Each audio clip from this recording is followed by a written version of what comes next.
यार सूरज कहाँ से निकला भाई? तुम तो ऐसे कह रहे हो ज़ारून के जैसे मैंने कभी तुम्हें चाय बना के पिलाई ही नहीं। हाँ पिलाती हो, लेकिन जब मूड अच्छा हो सिर्फ तब।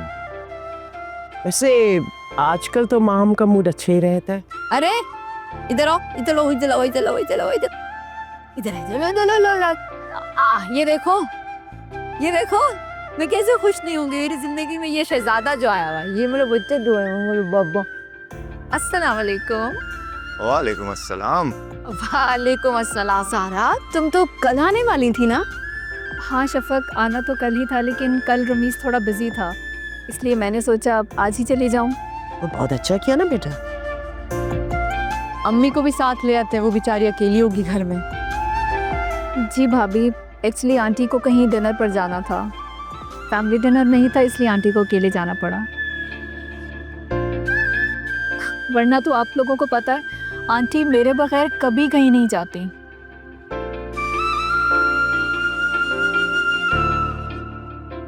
लेकिन आज मजबूरी थी।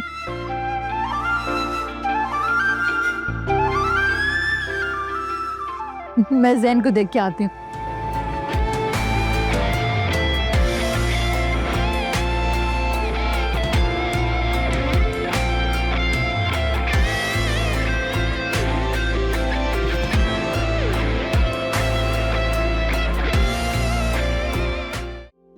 अम्मी बिजी है? नहीं बेटा, आओ बैठो।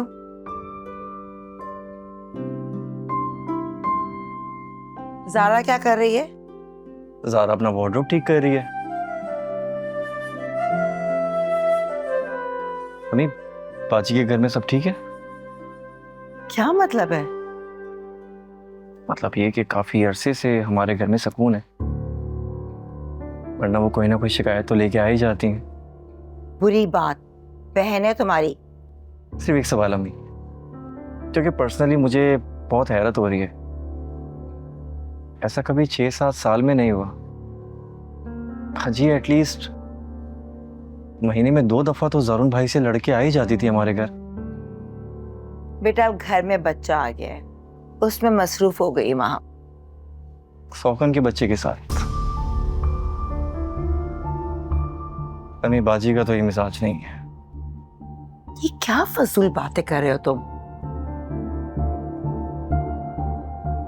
क्योंकि अभी मैंने बाजी को कभी उनके मिजाज के खिलाफ कोई बात बर्दाश्त करते हुए नहीं देखा। मुझे बहुत हैरत हो रही है, कहीं ये खामोशी किसी तूफान का पता तो नहीं दे रही। ऐसी कोई बात नहीं है, और ये वहम अपने दिल से निकाल दो। तो ज़ारून और शफक ने बच्चे की सारी जिम्मेदारी माहम को दे दी है, इसलिए अब उसका दिल लग गया घर के अंदर। भाई बहुत बड़ा दिल है उनका।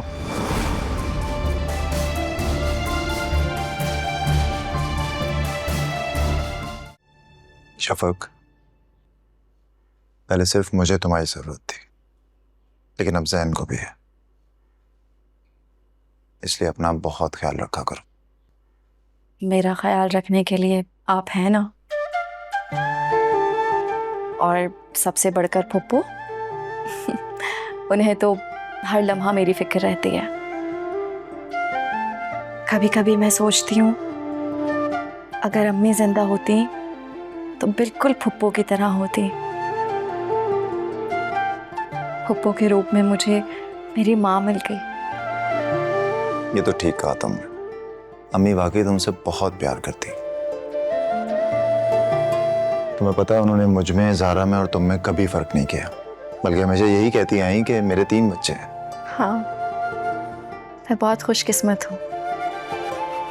वालिदैन के ना होने के बावजूद भी फुप्पू ने कभी मुझे उनकी कमी महसूस नहीं होने दी, और ना ही इस बात का एहसास होने दिया कि मैं अपने घर में नहीं हूँ। वैसे शफक, मैं सोच रहा था कि वक्त भी कैसे बदलता है। हमने कभी सोचा भी नहीं था कि हम साथ होंगे या तुम मेरी जिंदगी में आओगी, लेकिन कितनी मुश्किलें झेलकर, क्या कुछ बर्दाश्त कर कर तुम आखिरकार आ ही गई। जो चीज़ आसानी से मिल जाए इंसान को उसकी कदर नहीं होती। शायद वो सब मेरे लिए इम्तिहान ही था। लेकिन मुझे तो किसी मुश्किल से नहीं गुजरना पड़ा, सब कुछ बैठे बिठाए मिल गया। हाँ, लेकिन इसका हरगिज़ ये मतलब नहीं है कि मुझे तुम्हारी कदर नहीं है। ये तो आपकी सोच है ना, वरना आप भी बहुत सख्त इम्तिहान से गुजरे हैं। महाम की मौजूदगी में दूसरी शादी करना, उनके सवालों के जवाब देना और फिर बेवफाई का इल्ज़ाम सहना किसी इम्तिहान से कम तो नहीं था। और फिर सबसे बढ़कर मुझे बीवी के रूप में कबूल करना, इससे बढ़कर क्या ही आजमाइश होगी।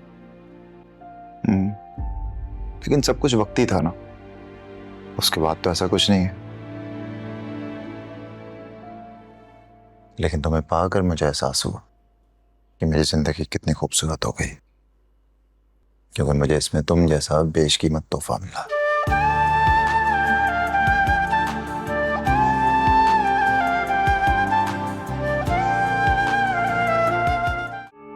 हेलो। तुमने तो बड़े बड़े दावे किए थे, बहुत बड़े बड़े मंसूबे बनाए थे, फिर क्या हुआ? मैं समझ गई हूँ, तुमसे कुछ भी नहीं होगा, सब कुछ मुझे खुद करना होगा और मैं कर लूंगी। अच्छा देखिए, आप नाराज ना हो, मेरी बात सुनिए। आपका गुस्सा बिल्कुल जायज है, लेकिन आपने शायद वो कहावत नहीं सुनी, देर आए दुरुस्त आए। मुझे अब तुम्हारी कोई बात नहीं सुननी। एक बंदे को ही सामने लेके आना है ना, सारे काम उसी से करवाने, तो कराए को तो इतने सारे बंदे मिल जाते हैं। मैं किसी को भी पैसे देके ये काम करवा लूंगी। क्या काम करवा रही हो?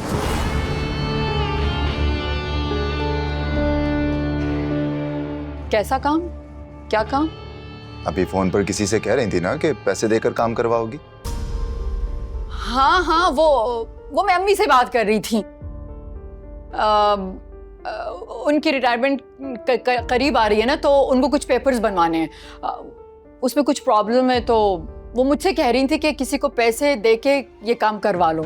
आंटी मुझसे कह देती, वैसे क्या पेपर्स बनवाने, कहाँ से बनवाने? शायद नादरा से। लो, तो नादरा में तो मेरे इतने जानने वाले हैं, किसी से भी कहकर करवा सकता हूँ। हाँ, मैं अम्मी से कह दूंगी।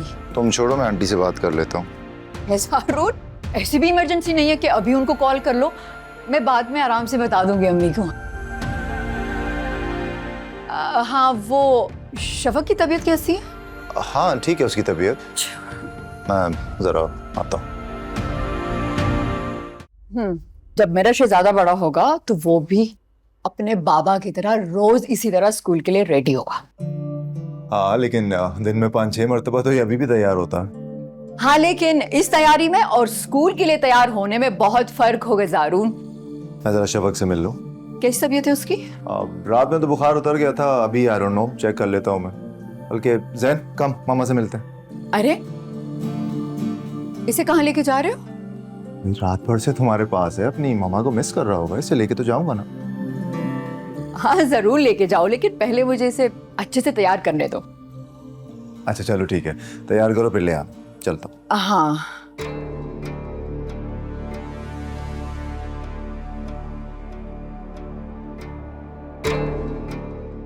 मम्मा तो इसकी जिंदगी से बहुत जल्द दूर जाने वाली है, फिर रोज रोज मिलने की क्या जरूरत है। अब ये सिर्फ मेरा बेटा है, सिर्फ मेरा बेटा ही है ना?